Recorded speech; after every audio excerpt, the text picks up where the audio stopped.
굿모닝, 좋은 아침입니다. 오늘 하루도 주님의 은혜가, 주님의 사랑이 넘치는 가득한 하루 되시기를 소망합니다. 말씀을 나누기 앞서서 광고를 두 가지 먼저 드리겠습니다. 첫 번째는 이단 세미나가 오늘 저녁 7시에 줌으로 진행됩니다. 교회 홈페이지를 통해서 누구나 입장 가능합니다. 두 번째는 이단 세미나 관계로 내일 토요 무료 기도회는 쉽니다. 꼭 기억하셔서 오늘 이단세에 참여를 부탁드리겠습니다. 오늘 말씀 같이 나누겠습니다. 마가복음 13장 14절부터 27절 말씀입니다.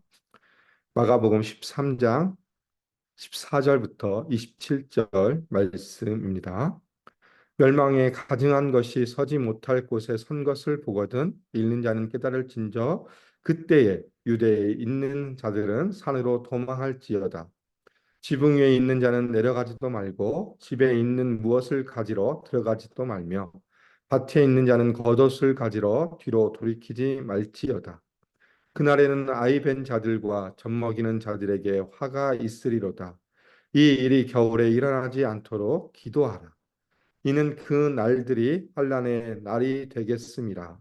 하나님께서 창조하신 시초부터 지금까지 이런 환난이 없었고 후에도 없으리라. 만일 주께서 그 날들을 감하지 아니하셨더라면 모든 육체가 구원을 얻지 못할 것이거늘 자기가 택하신 자들을 위하여 그 날들을 감하셨느니라. 그때에 어떤 사람이 너에게 말하되 보라 그리스도가 여기 있다 보라 저기 있다 하여도 믿지 말라. 거짓 그리스도들과 거짓 선지자들이 일어나서 이적과 기사를 행하여 할 수만 있으면 택하신 자들을 미혹하려 하리라. 너희는 삼가라. 내가 모든 일을 너희에게 미리 말하였노라. 그때에 그 환난 후 해가 어두워지며 달이 빛을 내지 아니하며 별들이 하늘에서 떨어지며 하늘에 있는 권능들이 흔들리리라. 그때 인자가 구름을 타고 큰 권능과 영광으로 오는 것을 사람들이 보리라. 또 그때에 그가 천사들을 보내어 자기가 택하신 자들을 땅 끝으로부터 하늘 끝까지 사방에서 모으리라. 아멘. 우리가 살다 보면 재난, 재해가 항상 예고 없이 찾아옵니다. 그렇기 때문에 우리는 평상시에 좀 대비를 해야 되죠. 왜 그러면 뭐 지금 LA를 봐도 지금 폭우로 인해서 많은 사람들이 고생하고 있는데 그것을 예측한 사람들이 거의 없었지 않습니까? 그런 것처럼 우리에게 다가오는 재난 또 재해는 항상 예고 없이 찾아오지만 그러나 우리가 할 수 있는 것은 그러나 그것에 대해서 평상시에 대비할 수 있다는 것을 생각하시면서 오늘 말씀을 저희 같이 나눴으면 좋겠습니다. 왜 그러냐면 예수님께서 제자들을 향하여서 재난이 일어날 때 어떻게 대비할 것인가를 분명하게 오늘 말씀을 통해서 이야기해 주고 있습니다. 사절에 보면 제자들이 예수님께 와서 묻습니다. 어떻게 이런 때가 일어났을 겁니까? 라고 했을 때 예수님께서 5절부터 시작해서 쭉 계속 그 재난에 대해서 이야기하고 있습니다. 어제 살펴본 본문을 통해서는 재난의 징조에 대해서 살펴봤고 오늘 14절부터 시작해서 23절까지는 정말 환란의 때 어떻게 다가올 것인가를 분명하게 이야기해 주고 있고 그러면 그때에 우리는 어떻게 할 것인가 믿는 자들에게 어떻게 대비할 것인가를 분명하게 말씀해 주고 있습니다. 14절에 보면 이렇게 시작합니다. 멸망에 가증한 것이 서지 못할 곳에 선 것을 보거든 멸망에 가증한 것이라는 것을 예수님 말씀하시는데 이 멸망에 가증한 것은 예수님께서 다니엘 12장 11절, 9장 27절, 11절, 11장 31절에 나오는 그 단어를 그대로 가져오셔서 말씀해 주고 있습니다. 다니엘 12장 11절에 보면 매일 드리는 제사를 폐하며 멸망하게 할 가증한 것을 세울 때부터 1290일을 지낼 것이요라는 그 말씀처럼 여기 보면 매일 드리는 제사를 폐하며 멸망하게 할 가능한 가증한 것을 세울 때부터 여기서 이 멸망에 가증한 것은 뭐냐면 결국 끔찍한 신성 모독을 말합니다. 하나님의 성전을 황폐케 하고 또한 하나님의 성전을 혐오케 만드는 것을 바로 말씀하고 있는데 이 다니엘의 예언을 통해서 유대인들은 어떤 생각을 가지고 있었냐면 이 BC 168년 어떤 일이 일어났냐면 수리아의 왕 안티쿠스 에피파네스라는 왕이 어떻게 했냐면 이 예루살렘 성전에 와서 번제단 위에 제우스를 위한 제단을 세우고 뭐 어떤 것을 또 바쳤냐면 돼지를 잡아서 돼지를 제단에서 불사르고 또 성전 그렇게 해서 성전을 더럽힌 일이 있었습니다. 그 사건이 BC 168년에 일어났는데 이 사건을 보면서 유대인들은 정말 다니엘이 말씀하셨던 성취되었다라는 것을 유대인들이 일반적으로 이해하고 있었습니다. 그러나 예수님은 다시 14절에서 멸망에 가증한 것을 이야기하면서 예수님은 궁극적으로 이 말씀이 아직 성취되지 않았고 이제 다시 한번 이 말씀이 성취될 것이라는 것을 분명하게 예수님 말씀해 주고 있죠. 그러면서 서지 못할 곳은 바로 무엇입니까? 바로 성전입니다. 하나님이 주인이신 예수님이 주인이신 그 성전에서 어떤 일이 벌어지냐? 결국 끔찍한 신성모독, 정말 하나님 앞에 제사해야 될 제단들이 무너져 버리고 정말 하나님 앞에 예배하고 하나님 앞에 경배될 곳이 사람의 욕심을 채운 곳을 변질되는 것을 분명하게 말씀해 주고 있고 이것이 예수님을 통해서는 아직 성취되지 않았다라는 것을 분명하게 말씀해 주고 있습니다. 유대의 역사가 요세푸스를 통해서 보면 AD 68년에 어떤 일이 벌어지냐면 열심당원들이 이 성전을 점령하는 사건이 일어납니다. 그러면서 어떤 일이 벌어지냐? 이 열심당원들이 성전을 구역하고 점령하는 끝나는 것이 아니라 그 안에서 죄 지은 사람들이 지성소를 막 왔다 갔다 할 수 있는 것을 허락하고 또 성전 안에서 살인하는 사건들이 일어나면서 성전을 더럽히는 일들이 실질적으로 일어나게 됩니다. 그랬을 때 예수님은 어떻게 경고합니까? 이 신성모독이 있을 때는 유대에 있는 자들은 어디로 가라고 하죠? 산으로 도망할 것을 분명하게 말씀해 주고 있습니다. 이것은 정말 중요한 것이다. 어떤 일이 벌어지냐? 성전을 모독한 일이 눈에 보이기 시작하면 바로 너희는 예루살렘을 떠나서 다른 곳으로 빨리 도망쳐라라고 분명하게 예수님은 경고해 주고 있습니다. 그러면서 15절부터 18절에는 를 통해서 이 명령의 긴급성, 산으로 도망가라는 명령의 긴급성을 다시 한번 예수님은 강조해 주고 있습니다.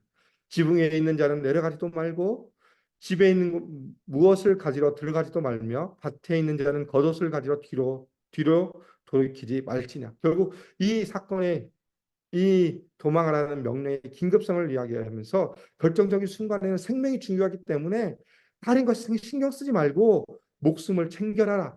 이것이 바로 그 정도로 급한 일이다라고 예수님 말씀해 주고 있죠. 우리가 도망칠 때 눈에 보이는 것들이 있지 않습니까? 저 안에 들어가서 제가 저걸 꼭 가져갔으면 좋겠다라고 하는데 그것이 중요한 것이 아니라 목숨이 중요하기 때문에 빨리 도망가라. 그러면서 17절, 18절을 통해서 아이 벤 자와 젖먹이는 자에게 화가 있을지로다라고 이야기하고 있죠. 또한 이 일이 겨울에 일어나지 않도록 기도하라. 이 말은 뭐냐면 아이 벤 자와 젖먹이는 자들에게 어떻게 보면 아이를 출생하는 것은 축복이지만 이 재난의 때에는 오히려 이것이 사람이 기도하는 데 있어 움직이는 데서 불편을 주기 때문에 오히려 이것이 저주일 수도 있다라고 예수님 말씀해 주고 있고 또한 겨울을 피하라고 기도하는 것은 뭐냐면 이 유대인의 겨울은 가장 추우면서도 비가 많이 옵니다. 그렇기 때문에 보통 때는 건기에는 마른 땅이었던 지역이 비가 오면 거기에 와디라는 강이 흐르게 되고 그러면 그것을 건널 수 없기 때문에 속히 도망할 수 없기 때문에 겨울에 일어나지 않도록 기도하라라고 예수님은 말씀해 주고 있습니다. 15절부터 시작해 18절 통해서 결국 이 도망치라는 이 명령의 긴급성을 분명하게 예수님은 강조해 주고 있습니다. 그렇기 때문에 다른 거 신경 쓰지 말고 빨리 도망하고 너희들이 기도해라. 정말 겨울에 일어나지 않고 또 이런 저주에 당하지 않도록 기도할 것을 분명하게 말씀해 주고 있습니다. 그러면서 29절과 20절을 통해서 왜 도망가야 될 그 이유를 분명하게 설명해 줍니다. 그것은 뭐냐? 전례 없는 재앙이 임박했기 때문에 그렇다. 19절에 이는 그날들이 환난의 날이 되겠습니다. 하나님께서 창조하신 시초부터 지금까지 이런 환난이 없었고 후에도 없으리라. 전에도 없었고 후에도 없었다. 정말 가장 강력한 가장 큰 재앙이 임했기 때문에 너희는 빨리 도망해야 된다라고 분명하게 예수님은 말씀해 주고 있고 이 20절을 통해서 또 뭐라고 합니까? 주께서 그날들을 감하지 아니하셨더라면 모든 육체가 구원을 얻지 못할 것이다라고 이야기합니다. 모든 육체가 구원을 얻지 못할 것이다. 그건 뭐냐면 하나님의 환난의 기간을 단축하지 않았다면 정말 모든 육체가 다 죽음을 피할 수 없었지만 하나님의 자비하심으로 말미암아 이 기간을 줄임으로 하나님이 택하신 자들, 하나님이 선택한 자들은 환난에서 벗어날 수 있게 해주셨기 때문에 빨리 이 사건이 일어나면 눈앞에 보이면 너희는 도망하라. 이것이 가장 큰 재앙이고 전례 없던 재앙이기 때문에 그렇다라고 분명하게 예수님 말씀해 주고 있습니다. 그러면서 21절과 23절을 통해서 또한 또 어떤 말씀을 해 주십니까? 그때 어떤 사람이 너에게 말하되 보라 그리스도가 여기 있다 보라 저기 있다 하여도 믿지 말라. 거짓 그리스도들과 거짓 선지자들이 일어나서 이적과 기사를 행하여 할 수만 있으면 택하신 자들을 미혹하려 하리라라고 이야기하고 있죠. 5절과 6절에도 비슷한 말씀이 나오는데 5절과 6절에 중복되는 것처럼 보이지만 문맥상 살펴보면 21절부터 22절의 말씀은 뭐냐면 메시아가 여기 있다 저기 있다 라는 여러 가지 소문들이 들릴 때 그 소문에 너희의 믿음이 흔들리는 것이 아니라 빨리 도망하라. 우리가 도망의 기회를 놓치지 않도록 하기 위해서 예수님이 분명하게 말씀해 주고 있습니다. 왜냐하면 거짓 그리스도인들 또 거짓 그리스도들 또 거짓 선지자들이 뭐 합니까? 이적과 기사를 행하여서 할 수만 있으면 택하신 자들을 미혹한다는 거냐면 예루살렘을 떠나야 되는데 예수님이 여기 있네. 메시아가 여기 있어. 빨리 와봐. 그러니까 거기에 혹시 미혹해서 그곳에 빠져서 도피하지 못하는 것을 다시 한번 경고해 주고 있습니다. 예수님의 강조점은 뭐냐면 하나님의 백성에게는 도피가 중요하다는 여기에 어떤 메시아의 소문이 중요한 것이 아니라 그 사람이 이적과 또 기적을 행한다 할지라도 그것이 중요한 것이 아니라 오직 너희는 거기에 속아서는 안 되고 빨리 피해야 된다라는 것을 예수님이 강조해 주고 있습니다. 그러면서 23절 이렇게 결론을 내리고 있습니다. 너희는 삼가라. 내가 모든 일을 너희에게 미리 말하였노라. 제자들에게 마지막으로 당부하신 거죠. 너희는 삼가라. 명심하라. 조심하라. 내가 모든 일을 너에게 미리 말하였느냐. 내가 지금까지 했던 모든 말들을 통해서 너희는 그것을 명심하고 이 모든 것을 판단하고 속히 그것을 행하라라고 말씀해 주고 있습니다. 오늘 14절부터 시작해서 23절의 말씀은 그 당시의 역사학자 요세푸스를 통해서 분명히 성취되었습니다. 68년에 열심당원들이 성전을 차지하면서 성전을 더럽힌 사건이 있었고 그러면서 그 사건이 터졌을 때 많은 그리스도인들이 어떻게 했냐면 예루살렘을 떠나서 대가볼리로 피신하는 일들이 있었다라고 분명히 기록되어 있고 또한 그 2년 후에 70년에 어떤 일이 벌어집니까? 로마의 군대에 의해서 완전히 예루살렘 성전이 파괴되고 수많은 사람들이 죽었고 큰 재앙이 임하는 것으로 예수님의 말씀은 1차적으로 성취되었습니다. 이 사건을 통해서 보여주는 건 뭐냐? 예수님의 말씀을 믿고 지키는 자들에게는 분명히 구원이 이루어졌다는 것을 다시 한번 이야기하고 있고 오늘 14절과 23절을 통해서 우리가 살펴볼 말씀은 뭐냐면 바로 마지막 말씀입니다. 너희는 삼가라, 조심하라, 명심하라. 내가 모든 일을 너에게 미리 말하였느냐. 예수님이 말씀하신 것을 지키며 그 말씀대로 행하는 자들에게 구원이 주어져 있고 그러나 그것을 여전히 믿지 않고 그것에 깨어있지 못한 사람들은 죽음 가운데 임했다는 것을 다시 한번 기억하시면서 우리가 이 땅을 살아가면서 그리스도인으로 살아간다는 것은 하나님의 말씀을 지키고 그 말씀에 따라서 조심하고 명심하고 그 말씀대로 살아가는 삶이라는 것을 다시 한번 기억하셨으면 좋겠습니다. 우리가 이 땅을 살아갈 때 여전히 우리도 많은 유혹들이 있습니다. 특히 지금 이단에 많은 유혹들이 있죠. 그래서 오늘 저녁에 저희가 이단 세미나 하는데 정말 많은 곳에서 메시아다라고 이야기하고 있고 많은 기적과 이적들이 일어나고 있지만 그렇게 우리가 그곳에 눈을 돌리는 것이 아니라 우리가 집중해야 할 것은 뭐냐? 예수님이 말씀해 주시는 말씀을 따라 그 말씀의 길을 건너가야 된다는 것을 분명하게 오늘 말씀을 통해서 우리에게 말씀해 주고 있습니다. 그리고 그 다음 말씀 무엇입니까? 24절부터 시작해서 27절까지 예수님이 다시 오심을 분명하게 말씀해 주고 있습니다. 그때에 그 환난 후에 해가 어두워지며 달이 빛을 내지 아니하며 별들이 하늘에서 떨어지며 하늘에 있는 권능들이 흔들리리라. 예수님의 재림의 징조에 대해서 이야기합니다. 그때에 그 환난 후에라는 것은 그때에는 구약에서 참 많이 인용하는 사용하는 단어죠. 우리가 알지 못하지만 그러나 그때가 올 것이라는 것을 분명하게 이야기하고 있고, 또 하나는 뭐냐면 그 환난 후에라고 이야기하고 있습니다. 예수님의 재림은 환난 후에 임할 것이다라고 예수님은 분명하게 말씀해 주고 있고, 그 징조가 무엇이냐?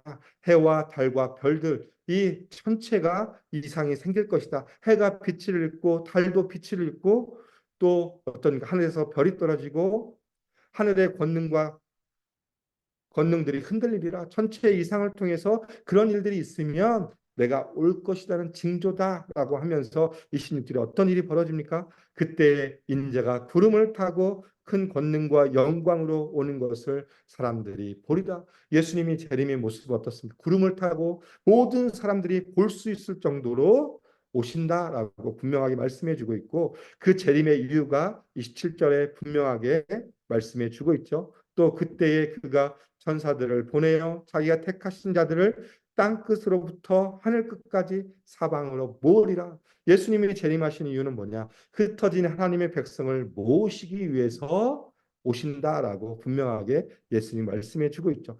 예수님을 중심으로 새로운 하나님의 백성이 다시 모이게 되는 것을 분명하게 말씀해 주고 있습니다. 왜 그러냐면 유대인들에게 중심은 어디였습니까? 성전이었습니다. 그들이 가지고 있는 성전 중심의 신앙에서 그것을 예수님은 변화시키는 거죠. 성전은 꽤 회파될 것이지만 나를 통해서 모든 백성들이 다시 모일 것이다. 그게 언제냐? 내가 다시 올 때에 나를 통해서 새로운 하나님의 백성들이 다시 사방에서 모일 것이다. 여기서 모든 곳에 흩어진 곳이죠. 땅 끝으로부터 하늘 끝은 모든 곳을 의미합니다. 그곳에서 자기가 하나님의 택하신 백성들, 하나님의 선택한 자들을 불러서 예수님 중심으로 하나님 백성을 만들 것이다라고 분명하게 말씀해 주고 있습니다.